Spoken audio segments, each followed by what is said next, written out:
겁니다.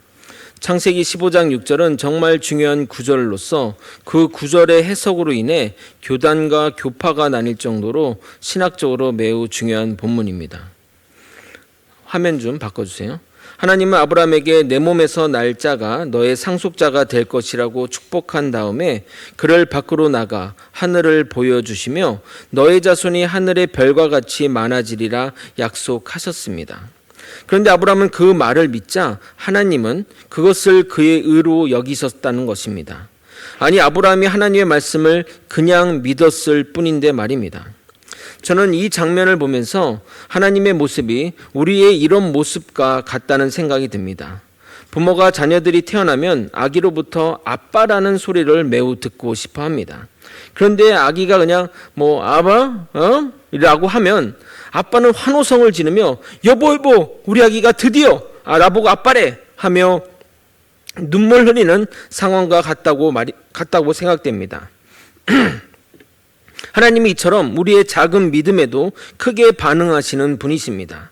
우리가 하나님 앞에 의로워지는 것은 우리의 행위나 또는 실천이 있는 것이 아니라 오직 우리의 믿음으로 의로워지는 것입니다. 여기까지 이해하셨습니까? 그런데 하나님이 아브라함의 믿음을 의로 여겼다는 말이 도대체 무슨 의미일까요? 로마서 4장에서 그 창세기 15장의 사건을 해석해 주고 있습니다. 우리는 죄인입니다. 여러분, 이 죄인의 반대말이 무엇일까요?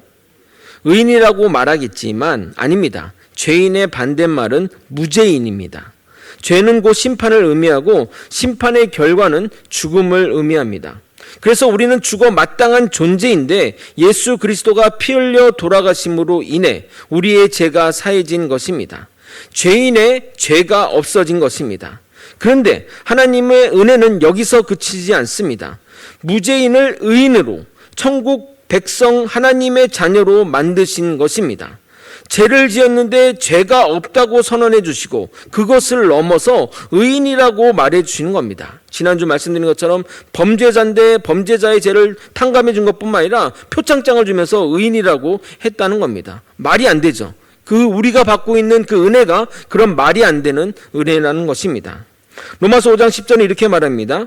곧 우리가 원수 되었을 때에 그대 아들의 죽으심으로 말미암아 하나님과 화목하게 되었은즉 화목하게 된 자로서는 더욱 그의 살아나심으로 말미암아 구원을 받을 것임이라.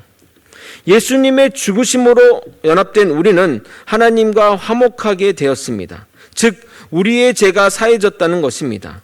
예수님의 살아나심으로 연합된 우리는 구원을 받아 영원한 생명을 선물로 받은 것입니다. 즉 죄가 사해진 우리가 구원을 받아 영생하는 의인이 된 것입니다. 그래서 우리가 예수님과 같이 부활할 것이라고 말씀하십니다. 로마서 6장 5절입니다. 오늘 방송 좀 신경 써주세요. PPT 왜 안 바뀌세요? 화면도 6장 5절입니다. 만일 우리가 그의 죽으심과 같은 모양으로 연합한 자가 되었으면 또한 그의 부활과 같은 모양으로 연합한 자가 되리라. 우리는 그리스도와 연합된 자로서 그의 죽음과 부활하심도 함께 경험하는 것입니다. 그리스도의 죽음은 우리 죄의 죽음을 의미하고 그리스도의 부활은 우리가 영생하는 것을 의미합니다. 여기서 이제 한 단계 올라가 보도록 하겠습니다. 우리는 우리의 믿음으로 의에 이른 것이니 우리도 무언가는 한 것이 있지 않느냐, 우리의 공로도 있다고 사람들은 생각합니다. 그러나 이 우리의 믿음도 전적인 하나님의 은혜라는 겁니다. 아브라함의 인생이 그것을 잘 보여줍니다. 아브라함이 처음부터 하나님께 하나님, 저는 하나님을 믿습니다. 절대적으로 따르고 믿겠습니다. 라고 시작한 것이 아니라는 겁니다.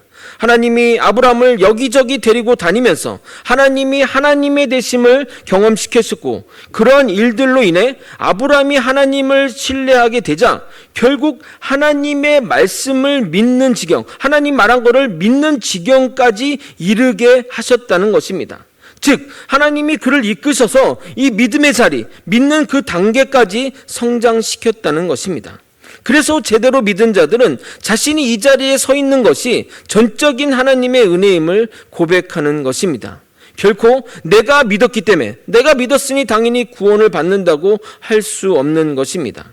자, 그러면 제대로 이해했는지 여러분에게 한번 질문을 드려보도록 하겠습니다. 과거 사람들이 많이 모인 곳에서 이런 문구를 외치는 사람들이 있었습니다. 예수천당 불신지옥, 예수천당 불신지옥. 그런데 이 말이 맞는 말일까요? 내가 믿었으니 천국 가고 내가 안 믿었으니 지옥 간다는 이 말이 맞는 말이냐 이 말입니다. 맞는 말일까요? 틀린 말입니다. 예수를 믿으면 천국 가는 것은 맞지만 믿지 않아서 지옥 가는 것이 아닙니다. 우리는 원래 지옥 가는 존재들이기 때문입니다. 예를 한번 들어보겠습니다.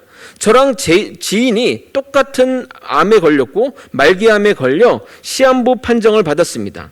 근데 누가 새로 나온 수술법이 개발되었다고 그 수술을 받으면 100% 산다고 말해서 저는 그 말을 믿고 수술을 받았는데 살아났습니다. 하지만 제 지인은 어떻게 그것이 가능하냐며 남은 시간 수술 받느냐 고생하느니 조용히 가족과 함께 죽음을 기다리겠다고 결정했다고 생각해 보십시오. 그리고 제 지인은 죽게 되었습니다.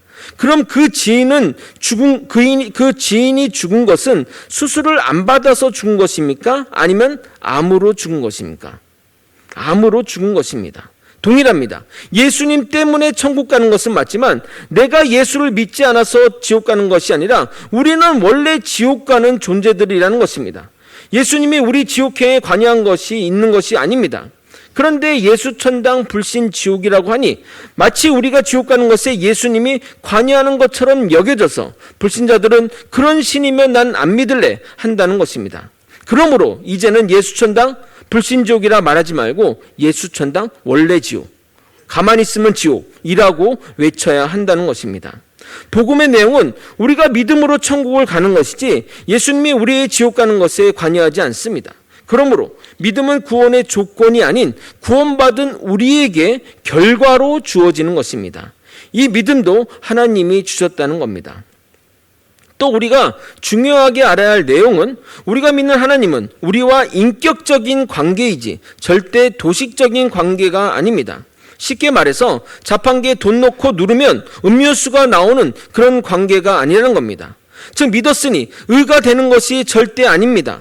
우리가 믿었지만 하나님이 그것을 의로 여기지 않았다면 아무 소용이 없는 것입니다. 아브라함이 믿었지만 하나님이 의로 여겨줬기 때문에 의미가 있는 것이지 하나님이 그래 잘 믿었다 이러고 끝냈지만 아무 일도 없었다는 것입니다. 우리가 믿는 것과 하나님이 의로 여기는 것은 자동이 아닙니다. 우리의 믿음이 의로 여겨주셨기에 우리가 구원받는 것입니다. 더 나아가 우리가 믿었고 또 하나님이 그것을 의로 여겨줬지만 예수님이 죽지 않으셨다면 아무 소용이 없는 것입니다. 결국 구원의 모든 일들은 하나님이 계획하셨고 예수님이 그것을 실행하셨으며 그 구원을 택함받은 우리에게 주신 것입니다. 우리가 한 일이라곤 밥상에 겨우 숟가락 하나 얹은 정도일 뿐입니다. 그러면 자연스럽게 이런 결론이 내려지게 됩니다. 믿음을 올바르게 이해한 자들의 이해가 바로 이 구절입니다. 에베소서 2장 8절에서 9절을 한번 읽어보도록 하겠습니다. 같이 한번 읽겠습니다. 시작.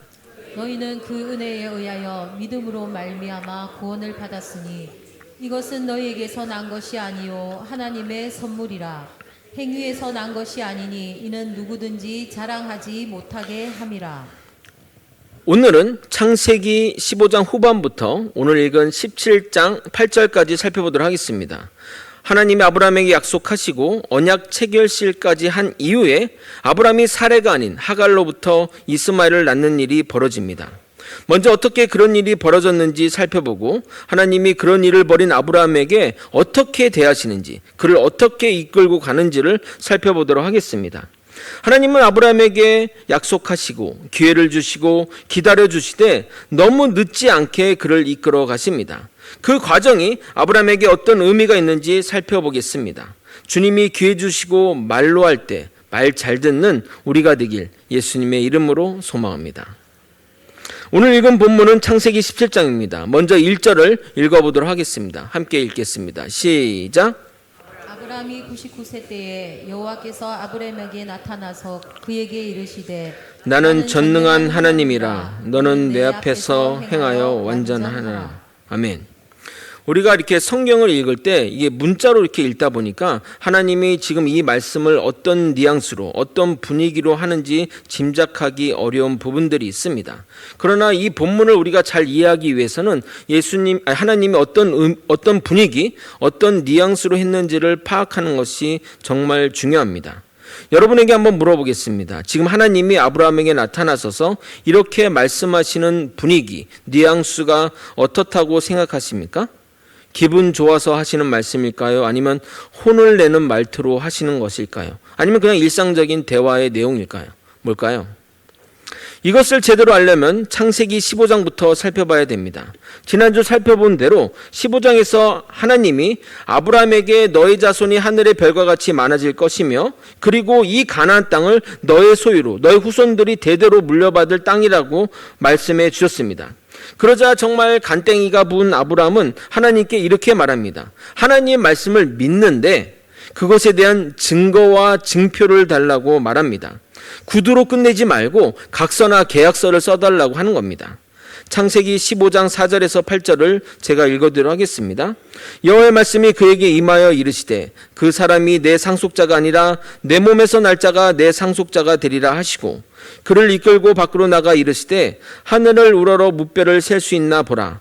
또 그에게 이르시되 내 자손이 이와 같으리라. 아브라함이 여호와를 믿으니 여호와께서 이를 그의 의로 여기시고 또 그에게 이르시되 나는 이 땅을 내게 주어 소유로 삼게 하려고 너를 갈대아인의 우르에서 이끌어낸 여호와니라. 그가 이르되, 그는 바로 아브라함을 얘기하는 겁니다. 그가 이르되 주 여호와여 내가 이 땅을 소유로 받을 것을 무엇으로 알리이까? 하나님은 아브라함이 믿음의 첫걸음을 내딛자마자 잘했다며 그것을 의로 여기셨는데 인간 아브라함은 하나님께 증거를 달라고 하는 것을 보면 참 웃기다는 생각이 듭니다. 그런데 하나님은 화를 내지 않으시고 친히 증거를 보여주십니다.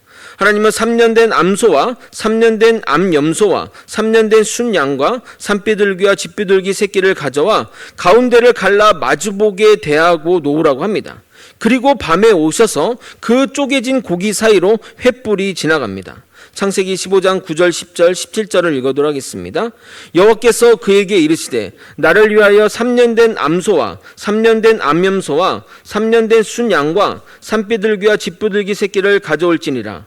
아브라함이 그 모든 것을 가져다가 그 중간을 쪼개고 그 쪼갠 것을 마주대하여 놓고 그 새는 쪼개지 아니하였으며 해가 져서 어두울 때 연기 나는 화로가 보이며 타는 횃불이 쪼갠 고기 사이로 지나더라. 여기서 불은 하나님을 상징합니다. 그 불이 쪼개진 사이로 지나간 것은 행위로 나타내는 계시로서 만약 하나님이 너와의 맺은 이 언약을 지키지 않는다면 하나님도 이렇게 쪼개지겠다고 하는 그것을 말씀하시는 겁니다. 즉 하나님이 쪼개질 리가 있겠습니까? 반드시 지킬 것을 눈으로 보여주고 있는 겁니다. 그런데 그보다 더 놀라운 것은 아브라함의 후손들에게 어떤 일이 벌어질 것에 대한 예언의 내용들입니다. 창세기 15장 13절 14절입니다. PPT 좀 해주세요. 여호와께서 아브라함에게 이르시되 너는 반드시 알라 내 자손이 이방에서 객이되어 그들을 섬기겠고 그들은 400년 동안 내 자손을 괴롭히리니 그들이 섬기는 나라를 내가 징벌할지며 그 후에 내 자손이 큰 재물을 이끌고 나오리라. 여러분 이것이 무엇을 예언하는지 다 아실 것입니다. 바로 출애굽 예언입니다. 너희가 애굽에 가서 살다가 400년 후에 돌아올 것을 아브라함 때부터 미리 예언하신 것입니다. 그리고 그때 돌아온 후손들이 너에게 말한 이 땅을 온전히 차지하게 될 거라고 아브라함에게 말씀하셨고 그 말씀이 그대로 실천되었습니다. 정말 놀라운 예언의 말씀 아닙니까? 물론 믿기 싫은 사람들은 창세기도 모세가 기록한 것이니 나중에 일부러 이 내용을 그냥 껴넣은 거 아니냐라고 말합니다. 만약 그렇다면 모세는 자기가 쓴 거짓말에 자기가 속아 그것이 거짓말임을 알면서도 광야에서 자신뿐만 아니라 이스라엘 백성들을 40년 동안 뺑뺑이 돌리고 결국 자기도 느보산에서 홀로 죽는 사람이 되는 것입니다. 성경의 말씀이 어떤 사람들에게는 믿기 어려운 부분도 있지만 안 믿기는 더욱 어렵습니다. 성경 인물의 모든 말과 행동들을 거짓말 또는 조작으로 돌려야 하기 때문입니다. 어떤 게 더 믿기 쉽습니까? 그냥 그 기록이 사실대로 그 전에 기록된 것인지, 아니면 모세가 그걸 다 거짓말로 만들어내서 그 수많은 2만 명, 20만 명, 200만 명을 속인 게 말이 되겠냐 이 말입니다. 아니죠. 예. 하나님은 아브라함과 이렇게 언약을 맺으시고 각서까지 써서 확인해 주셨는데 16장을 보게 되면 16장에 딱 들어오고 나서는 정말 아브라함이 믿을 수 없는 행동을 하게 됩니다. 바로 사레의 몸종 하갈로부터 자녀를 출산한 것입니다. 창세기 16장 1절 2절을 읽어보도록 하겠습니다. 함께 읽겠습니다. 시작. 아브라함의 아내 사레는 출산하지 못하였고 그에게 한 여종이 있으니 애굽 사람이요 이름은 하갈이라. 사레가 아브라함에게 이르되 여호와께서 내 출산을 허락하지 아니하셨으니 원하건대 내 여종에게 들어가라. 내가 혹 그로 말미암아 자녀를 얻을까 하노라 하매 아브라함이 사레의 말을 들으니라. 물론 변명의 여지는 있습니다. 그 당시 문화에서 그의 행동은 절대 문제될 것이 없습니다. 그리고 아브라함이 하겠다고 한 것이 아니라 아내 사레의 요청에 따른 겁니다. 그리고 하나님이 아브라함에게 한 이야기는 내 몸에서 날 자가 내 상속자라고 했지 내 아내에게서 날 자가 내 상속자라 하지 않았었으니 이런 방법도 괜찮다고 아마 생각했을 것입니다. 그러나 그의 방법은 하나님의 방법이 아닌 인간의 방법이고 하나님의 역사가 전혀 필요하지 않는 언제나 누구든 할 수 있는 방법인 것입니다. 왜 아브라함과 아내 사레는 이렇게 믿음 없는 행동을 한 것일까요? 하나님이 오셔서 그 언약까지 체결하셨는데 말입니다. 먼저 3절을 먼저 읽겠습니다. 창세기 16장 3절입니다. 아브라함 아내 사레가 그 여종 애굽 사람 하갈을 데려다가 그 남편 아브라함에게 첩을 준 때는 아브라함이 가나안 땅에 거주한 지 10년 후였더라. 본문을 보게 되면 가나안 땅에 거주한 지 10년 후라고 기록되어 있습니다. 그러면 다시 한번 창세기 15장 1절을 또 한번 보도록 하겠습니다. 이후에 여호와의 말씀이 환상 중에 아브라함에게 임하여 이르시되 아브라함아 두려워하지 말라. 나는 내 방패요 너는 지극히 큰 상급이니라. 여기 이후에 기록되어 있는데 이 말은 2일 후에 라는 그 말로써 하나님이 아브라함에게 나타나 언약을 맺은 것이 14장에 아브라함이 롯을 구한 사건 이후임을 말하는 겁니다. 자, 쉽게 얘기해서 하나님이 아브라함과 언약을 맺은 것은 가나안 입성 후 그리 오래되지 않았다는 것을 말합니다. 대략 가나안 입성 후 1, 2년 사이에 어간일 것입니다. 정확한 시대를 알 수가 없어 이렇게 대충 추측해 보는데, 그렇다고 한다면 하나님이 약속을 하시고 오랫동안 아브라함 부부 사이에 아이가 태어나지 않았다는 말입니다. 대략적으로 생각해 봐도 한 8년 정도 자녀가 태어나지 않았다는 겁니다. 불임을 경험하신 분이라면 이 8년이라는 시간이 정말 그냥 안 되는구나, 포기해도 마땅한 시간일 것입니다. 그러다 보니 사레 본인의 경수가 끊어지고 남편 아브라함도 더 늦으면 힘들어지니까 불안한 마음의 남편에게 그렇게 제안한 것이고, 아브라함은 그렇게 해서라도 하겠다고 받아들인 것입니다. 그래서 사레는 자신의 몸종 하갈을 아브라함에게 주었고 하갈은 이스마엘을 출산하게 됩니다. 참고로 이스마엘은 여러분이 잘 알다시피 아랍 사람들의 조상이 됩니다. 그런데 여기에도 그 아랍 사람들에 대한 예언이 있습니다. 창세기 16장 12절입니다.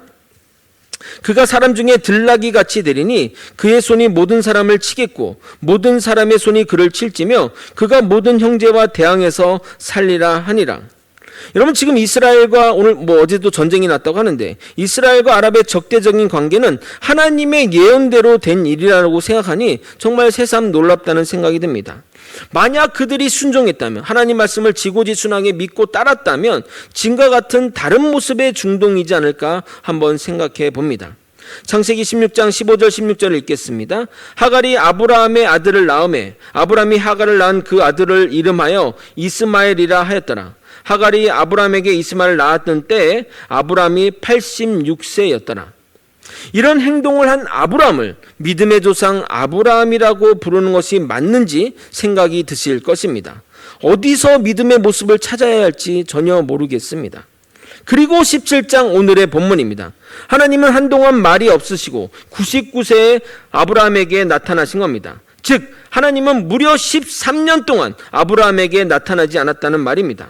아브라함의 보호자는 오직 하나님 한 분이신데 이방에 떨어져 살아가는 고독한 나그네 삶에서 13년 동안 하나님이 나타나지 않았다는 것은 아마도 그에게 어떠한 고문보다 더한 고문일지도 모릅니다. 분명 아브라함은 하나님이 나타나지 않는 상황이 자신의 불신앙 때문임을 알았고 그로 인해 그는 분명 죄책감에 시달렸을 것입니다. 그래서 자신의 행동에 떳떳하지 못하고 하나님의 언약의 말씀을 믿지 못하고 인간의 방법으로 해결한 그 상황 속에서 하나님이 나타나 말씀하시자 그는 엎드린 것입니다. 하나님은 14년 만에 다시 아브라함에 나타나 말씀하신 분위기가 그러므로 혼을 내는 것이 맞습니다. 하나님의 말씀을 다시 한번 보겠습니다. 창세기 17장 1절을 여러분이 다시 한번 읽어보도록 하겠습니다. 함께 읽겠습니다. 시작. 아브라함이 99세 때에 여호와께서 아브라함에게 나타나서 그에게 이르시되 나는 전능한 하나님이라 너는 내 앞에서 행하여 완전하라. 하나님은 당신을 전능한 하나님이라고 말씀하십니다. 이 말의 의미는 나에겐 불가능이 없다. 너가 씨가 없어도 아내의 경수가 끊어져도 나는 너에게 씨를 줄 것이며 너희 태에서 아이를 줄 것이라고 말하는 것입니다. 그러니 내 앞에서 완전하게 행하라고 말하는 겁니다. 그 전에 하갈을 통해 이스마엘 낳은 행동이 잘못되었다는 것을 말하고 있는 것입니다. 그러면서 다시 한번 언약을 이야기합니다. 2절입니다. 내가 내 언약을 나와 너 사이에 두어 너를 크게 번성하게 하리라 하시니 이것은 너와 맺은 언약은 아직 시작되지 않았음을 말하시는 겁니다. 하갈을 통해 이스마엘을 낳은 것이 하나님의 방법이었다면 언약을 다시 말씀하실 리는 없습니다. 네 말한 대로 그렇게 되고 있다라고 하셨겠지만 그렇지 않기 때문에 지금 그 얘기를 하시는 겁니다. 그 말의 의미를 알았기에 아브라함은 꿇어 엎드린 것입니다. 정말 혼이 나도 마땅한 상황 아닙니까? 그런데 그런 그에게 하나님이 하시는 다음의 말씀은 정말 충격적으로 다가옵니다. 3절부터 5절을 또 한번 여러분이 한번 또 읽어보도록 하겠습니다. 함께 읽겠습니다. 시작. 아브라함이 엎드렸더니 하나님이 또 그에게 말씀하여 이르시되 보라 내 언약이 너와 함께 있으니 너는 여러 민족의 아버지가 될지라. 이제후로는 내 이름을 아브람이라 하지 아니하고 아브라함이라 하리니 이는 내가 너를 여러 민족의 아버지가 되게 함이니라. 이제 너는 여러 민족의 아버지가 될 것이니 이름을 고쳐라. 만국의 아버지란 의미의 아브라함으로 말이다. 내가 너를 여러 민족의 아버지가 되게 하였고 너의 후손을 번성하게 하여 여러 민족과 왕들이 너로부터 나올 것이다. 그리고 이 언약을 세워 너와 너의 후손은 내 백성이 되고 나는 너희의 하나님이 될 것이라고 말하며 내 언약의 말씀을 대대로 지키라고 명령하십니다.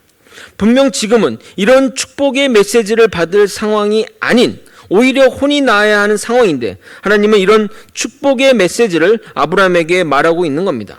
왜 하나님은 아브라함을 혼을 내기보다는 아브라함이란 이름을 부여하고 축복하면서 그에 맞는 삶을 살라고 하시는 것일까요? 여기에는 하나님의 말씀에 놀라운 의도가 담겨 있습니다. 여러분이 어떤 일을 할 때 어떤 말이 여러분을 더욱더 적극적으로 움직여서 여러분을 동기화시켜서 일을 하게 만드십니까? 제가 조금 어려운 말을 써보겠습니까? 어려운 말을 써보도록 하겠습니다. 명제적 사실이 효과적입니까? 아니면 지시적 명령이 효과적입니까? 무슨 말인지 어려울 것 같아 예를 들어 보도록 하겠습니다. 한국과 일본의 축구 경기가 있었습니다. 갑자기 친구가 와서 야 오늘 상암 월드컵 경기장에서 축구 한일전이 있어 같이 응원하러 가자 라고 저를 부추겼습니다. 근데 제가 할 일이 많아서 오늘 좀 내가 좀 바쁜데 그냥 나는 집에서 하이라이트 볼게 라고 했더니 친구 말 야 응원해야지 한일전인데 라고 말한 것과 야 무슨 소리야 너는 대한민국 국민이잖아 한일전이라고 말 중에 어떤 것이 더 마음에 끌리십니까? 그렇죠. 후자가 더 마음에 끌리는 겁니다. 이게 바로 명제적 사실입니다. 한국사 강의로 유명한 설민석 강사가 이것을 참 잘하는 것 같습니다. 이분은 항상 그 마지막에 명제적 사실을 제시함으로 감동을 자아냅니다. 제가 제 목소리를 흉내 내봤는데 안 비슷하더라고요. 하여튼 뭐 해보도록 하겠습니다. 우리는 우리의 슬픈 역사에 대해 잊지 말아야 합니다. 왜냐하면 우리는 대한민국 국민이기 때문입니다. 한국사 전문가 설민석입니다. 뭐 이런 식으로 이렇게 이야기합니다. 그래서 하나님의 말씀을 잘 들어 절대 죄짓지 말고 라는 말보단 너는 예수님의 제자야. 그러니 제자다운 삶을 살아라. 또는 너는 예수님 믿는 사람이야. 예수를 위해 살아야지. 같은 본인의 정체성을 드러내는 명제가 우리를 더욱더 변화시킨다는 겁니다. 만약 누군가 저보고 하나님 이름에 먹칠하지 않도록 사십시오 라고 하면 네 알겠습니다 라고 대답은 하겠지만 그 말이 저를 강하게 이끌지 못할 것입니다. 그런데 누군가 저를 홍만식 목사님이시니 잘하시리라 믿습니다 하면 그래 내가 목사인데 그래서는 안 되지 잘해야지 한다는 겁니다. 저희 집에서도 저희 사모가 평소에는 여보, 자기, 누구 아빠, 누구 엄마 하다가 뭔가 부탁할 일이 있거나 행동하기를 원하면 홍만식 목사님 이것 좀 해주시겠습니까? 라고 한다는 겁니다. 그럼 저는 평소와 다르게 사근사근해지고 그 말을 잘 따르게 됩니다. 그래서 하나님은 큰 아버지라는 의미의 아브람을 만국의 아버지로 만들기 위해 먼저 그의 이름을 아브라함이라 바꾼 것입니다. 이것은 사례에게도 동일하게 적용하여 단순히 이쁨을 표시하는 공주 사례에서 열국의 어머니 의미인 왕비 사라로 바꾸신 겁니다. 이렇게 그들의 정체성을 먼저 바꾸시고 그들의 삶을 그에 맞게 이끌어 가십니다. 성경 인물 중에서 야곱이 이스라엘로 바뀌었고 시몬이 베드로로 바뀌었고 사울이 바글로 바뀌면서 그의 생애의 대전환기를 맞이한 것처럼 아브라함의 인생도 이름을 바뀌면서 중요한 변곡점을 맞았음을 알 수 있습니다. 하나님은 아브라함을 아브라함으로 계명하심으로써 전 세계 모든 택한 자들을 하나님 나라로 이끌기 위한 구속사적 계획을 본격적으로 아브라함을 통해 이뤄 나가십니다. 그리고 정말 하나님의 말씀대로 하늘의 별과 같이 바다의 모래같이 수많은 믿음의 후손들이 하나님의 구속 계획 가운데 속하게 되었습니다. 아마도 아브라함은 아브라함이란 이름으로 고치고 나서 하루에도 10번 아니 어떤 때는 몇백 번 사람들로부터 자신의 이름을 들었을 것입니다. 만국의 아버지 아브라함님, 만국의 아버지 아브라함님, 그 이름의 정체성이 그를 믿음으로 이끈 것입니다. 하나님을 의심하고 내 뜻대로 하려다 가도 누군가 아브라함님 부르면 그래 내가 만국의 아버지이지 나를 통해 만국이 복을 받는다고 하는데 내가 그래선 되겠는가 하는 생각을 하게 된다는 것입니다. 여러분 우리의 정체성은 무엇입니까? 대한민국 국민, 거제 시민, 누구누구의 아버지 어머니, 누구누구의 자녀 등등 이런 것들은 다 일시적인 정체성일 뿐입니다. 여러분이 이민을 가시거나 이사를 가거나 죽으면 다 사라지는 것들입니다. 우리의 정체성은 죽음 이후도 변하지 않는 우리의 정체성은 바로 성도입니다. 사람들은 성도를 집사, 권사, 안수집사, 장로와 같은 직책으로 생각하지만 아니요. 저 또한 성도입니다. 다른 직책은 사람들이 다 부여한 것이지만 이 성도만은 하나님이 부여하신 명칭입니다. 베드로전서 2장 9절에 이렇게 말합니다. 그러나 너희는 택하신 족속이요 왕같은 제사장들이요 거룩한 나라요 그의 소유가 된 백성이니 이는 너를 어두운 데서 불러내어 그의 기이한 빛에 들어가게 하신 이의 아름다운 덕을 선포하게 하려 하심이라. 하나님은 성도를 당신의 소유로 당신의 백성으로 당신의 제사장으로 삼으셨습니다. 우리는 주님의 아름다운 덕을 이 땅에 선포하며 살아가야 하는 것입니다. 이것이 우리의 정체성에 맞는 행동인 것입니다. 매번 여러분은 여러분을 볼 때마다 이렇게 외치기를 소망합니다. 나는 하나님의 소유이며 하나님의 거룩한 백성이야 라고 말입니다. 말씀을 정리하겠습니다. 우리는 죽어서도 아니 죽음 이후에도 변하지 않는 정체성은 바로 성도입니다. 하나님은 우리를 택하셔서 이 자리에 세우셨습니다. 여기 계신 모든 분은 반드시 믿음의 길을 가실 것입니다. 내가 안 믿으면 끝이고 교회 안 나오면 말짱 도루묵 아니야 하실 분도 있지만 결단코 여러분은 믿음의 길을 계속 가실 것입니다. 왜냐하면 하나님은 여러분과 저를 내버려 두지 않으실 것입니다. 여러분이 방황하면 13년 후 지나 하나님이 여러분에게 나타나 나는 전능한 너의 하나님이라고 분명히 부르실 것이기 때문입니다. 부르고 혼내면 다행입니다. 아주 심하게 매맞을 수도 있으니 정신 차리셔야 합니다. 우리는 그리스도인입니다. 그리스도의 도를 따르고 그리스도의 삶을 배우고 그리스도가 가신 길을 따라가는 자임을 잊지 마시기 바랍니다.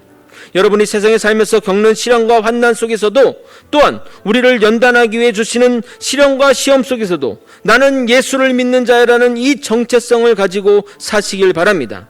이 정체성이 여러분을 죄악과 멸망으로부터 보호해 주실 것입니다. 나는 예수 믿는 그리스도인이라는 이 말을 먼저 마음에 새기고 여러분의 일터나 집에 걸어놓고 여러분의 카톡 프로필에도 넣어 그것을 볼 때마다 명심하며 살아가는 저와 여러분이 되시길 예수님의 이름으로 소망합니다. 우리 함께 찬양하고 또 주님 안에 기도하며 나아갔으면 좋겠습니다. 이곳에 임하신 하나님의 나라,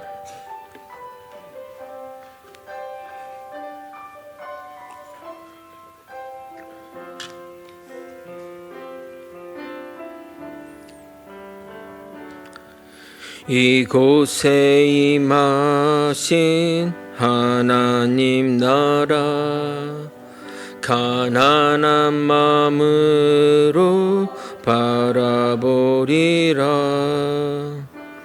먼저 그 나라 그 뜻 구하며 나의 삶 드리리. 주님이 맡기신 하나님 나라, 믿음의 눈으로 바라보리라. 하늘의 뜻이 이 땅 가운데 완성될 그날까지 믿음 다여 그 위에 서리라. 하나님의 나라는 무너지지 않으리. 믿음 다여 그 나라 세워가리라.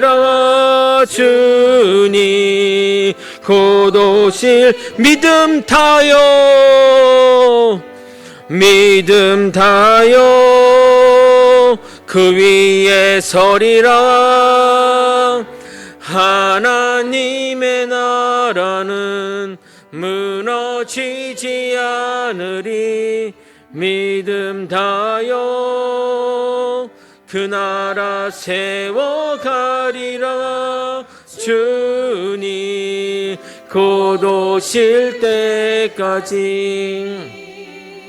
기독교가 우리나라에 들어온 지 200년이 넘는 시간이 지났습니다. 그러나 지금 시대같이 우리 기독교인들이 세상에서 지탄과 멸시를 받는 적이 있을까 생각이 듭니다. 세상 사람들 우리를 기독교인이라 하지 않고 개독교인이라고 부르며 우리의 모든 전체와 모든 것들을 부정하고 있습니다. 그러나 우리가 그런 것들을 바꾸기 위해서 어떤 것을 하는 행동보다는 우리의 정체성을 바로 세우는 것이 정말 중요합니다. 우리는 예수 믿는 자들입니다. 하나님의 거룩한 백성입니다. 하나님의 소유된 자입니다. 이 정체성을 바로 세울 때 우리의 행동과 모든 것은 변화될 것입니다. 이것을 명심하고 우리는 그리스도인이라는 것을 만방에 선포하며 살아가는 우리가 되기를 소망합니다. 다 함께 주님의 이름 한번 부르고 통성으로 기도하시겠습니다. 주여! 하나님 아버지, 이 시간 우리 기도할 때 우리의 정체성, 하나님이 부여하신 그 정체성을 부여받고 살아가는 믿음의 백성들 되게 도와주시옵소서. 나는 그리스도인이요 예수 그리스도를 따른 자입니다. 예수님의 도와 예수님의 생명과 예수님의 그 사랑을 이 땅에 전파하며 하나님의 나라를 아버지 이 땅에서 아버지 실현시켜 나가는 아버지 믿음의 백성임을 깨닫게 도와주시옵소서. 아버지, 지금 우리 그리스도인들이 세상에서 지탄을 받고 아버지 욕을 받을지라도 아버지 우리가 변치 않는 우리의 정체성이 아버지 훼손되지 않는다는 이 사실을 깨닫고 살아가게 도와주시옵소서. 세상이 뭘 할지라도 나의 가치는 변하지 않습니다. 나의 정체성은 결코 변하지 않습니다. 나는 하나님의 백성이요 하나님의 거룩한 나라요 하나님의 거룩한 제사장임을 깨닫게 도와주옵시고 하나님의 그 뜻을 실천해가며 나아갈 수 있도록 도와주시옵소서. 아버지, 아브라함이 지금 믿음의 모습을 보이지 않았지만 하나님은 그래도 불구하고 그를 명목의 아버지 아브라함이라 불러주었던 것처럼 하나님은 여전히 우리의 부족한 모습에도 불구하고 너희 우리를 성도라 성도라고, 그리스도인이라고, 예수 그리스도의 제자라고 부르고 있습니다. 아버지, 우리의 정체성을 다시 한번 확고히 세우는 우리 신앙인들이 되게 도와주시옵소서. 거제 소망교회 성도들 한 분 한 분 성도요, 그리스도인이요, 예수의 제자들입니다. 이 정체성 붙들고 살아갈 때 하나님의 놀라운 역사가 아버지 정말 우리 땅에서, 이 땅에서 이루어질 것을 믿습니다. 언제나 주님만 붙들고 살아가는 믿음의 백성 되게 도와주옵시고 하나님의 나라와 영광을 위해 살아갈 수 있도록 이끌어 주시옵소서. 주님, 세상이 우리를 욕하고 지탄하고 멸시하여도 우리의 정체성은 결코 변하지 않습니다. 하나님이 우리를 성도요, 그리스도인이요, 예수님의 제자요, 예수님을 따른 자로 불렀기 때문에 어떤 상황, 환경과 사람들의 멸시와 지탄이 있어도 우리의 정체성은 그대로임을 깨닫게 도와주시옵소서. 아직 우리가 믿음의 모습을 보이지 않는다 할지라도 하나님의 정체성을 부여하신 그대로 살아가게 도와주시옵소서.